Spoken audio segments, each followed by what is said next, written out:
Okay, welcome back. It is 9/12 of 2015. Welcome back to Aquinas and Lesson 2 in the Summa Theologiae on human nature. We're going to take a look at question 78. And we are progressing through the treatise on human nature.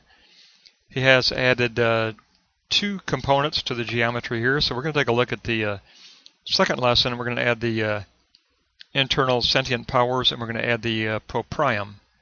So we have two elements to add to the geometry. If we look at the sentient soul, its general characteristics, it is a power, a form that moves the body through the modalities of cognition and movement. It is therefore the actuality of the body. It is a potential power of knowledge that must be acquired and formed to construct that form model for positing for the act of existence. It is subsistent substance for Aquinas because the intellective soul is considered substance. It is considered substance that has been anointed by the divine. The divine spark is that part of the soul which is the intellective soul, and it operates in itself. Now the sentient soul is affected by sensations or sensate things, and then it transforms sensations into psychical phantasms or psychical generalizations. And then it will attach to that phantasm an emotional node of affirmation or negation through the appetite of desire. And then the phantasms are ready to transfer into the intellective soul. But this transition, this transformation from sensation to phantasm, Aquinas wants to break it down for us a little bit. And the transition from sensation to phantasm seems like it requires a little bit of rational work. So the sentient soul does participate in the rational base of the higher level of the soul. And he wants to talk about the four internal sentient powers that make up this transformation from sensation to psychical phantasm. So if we look at the four internal powers, we begin with common sense. It is the perceiving of the sensation as possessing a sensory intentionality by comparing and gathering a multitude of apprehensions. The sentient soul gathers them together into a singular common terminus. Sensation is then converted to spiritual impression or a sensible form. So it's through an aggregate comparative work that the sentient soul can grasp this sensible form of the sensation. But then the imagination takes hold of it, and it takes the sensible form and gives it a name as a psychical phantasm, and retains it in a lexical network of phantasms in the imaginative area of the sentient soul. We don't leave it there. We don't leave it at imagination. Now we have the phantasm, but we're going to move on even further in the area of reason, because reason will deliberate over the phantasm and make an estimation at the true intentionality for each one of the phantasms. So there is a level of proto-reflective work in the sentient soul of trying to grasp intentionality for each one of the phantasms. And so there is this work. This is this work of the estimative power of estimating intentionality. And then we move on to one more step of recollection. The intentionality estimate is compared to past psychical representations that are called up in recollection. And the lexical network of phantasms gets refined through recollection, and a node of intentionality is attached to each phantasm. So we've really transformed sensation, and we've also picked up intentionality, all through the work of the four internal sentient powers. We have almost reached intelligible object. At this point, we're ready to transfer to an intellective soul, and we are prepared now for intellective soul because we have phantasms with a node of intentionality already pre-attached. So when we do get into the formal work of the cognitive intellective soul, the phantasms can be lifted to intelligible object. They have all the sensate outer core stripped away so that the unconditioned form is grasped. The intelligible species is grasped by the intellective soul.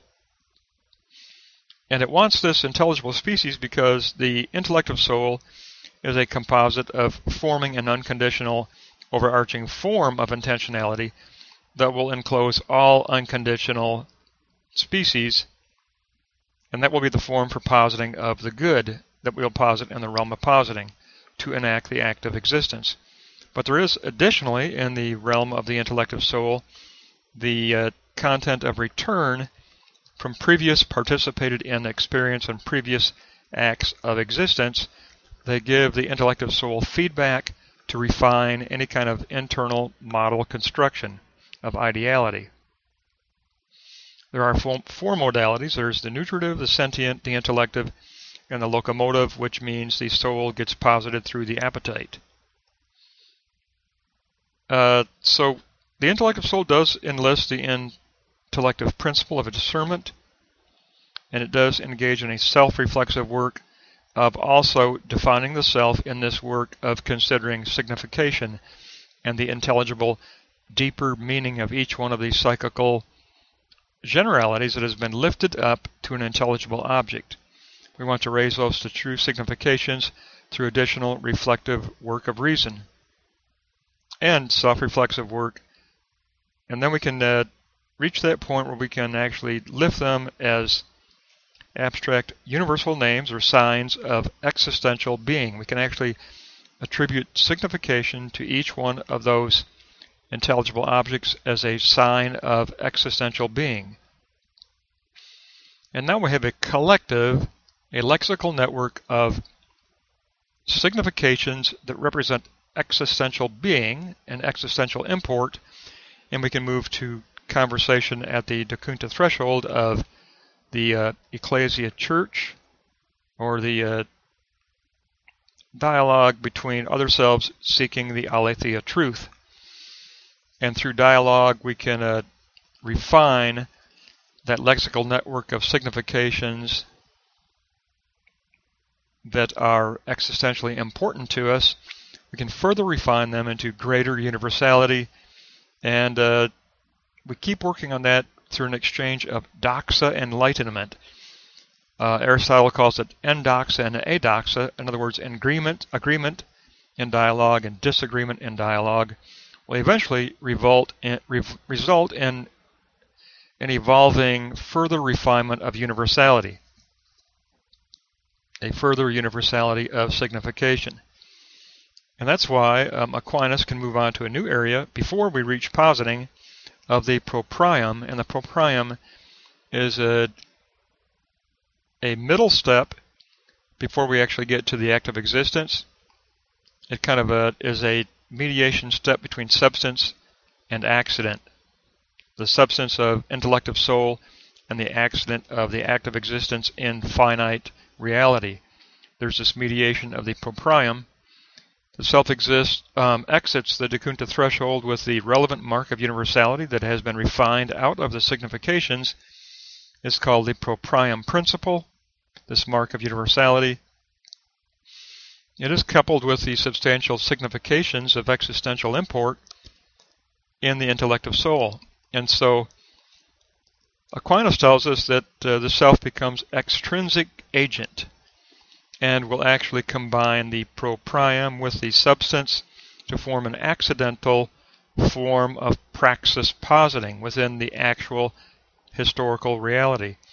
So we take the proprium of the refinement out of the Dakunta threshold, combine it with the substance of signification and existential import from the intellective soul. We put that together and form a true sign model that is praxis-based or accidental praxis-based. So it is called an accidental form. It's at the praxis level of action and reflection within a particular historical situation. We're going to enter into finitude here. So it becomes praxis positing. And that takes us to the realm of the will, of the volition, of the volitional appetite and positing. The body is moved through the volitional appetite. The posited form of the intellect offers different levels of perfection, but the most perfect form will be that form which will result in a permanent inherence in sensate matter without mediation. Once it becomes inherently present as virtual presence in objective existence, that's the most perfect form we can posit. And this is equal to entering into the realm of spirit for Aquinas. Once we get to the point of actually wanting to get involved in personally participating in unveiling and actualizing the good, unveiling and actualizing the kingdom of God in sensate reality, and actually enter into the positing of a praxis-based, servant-like positing of the ideal that will lift up the kingdom of God, we enter into the realm of spirit.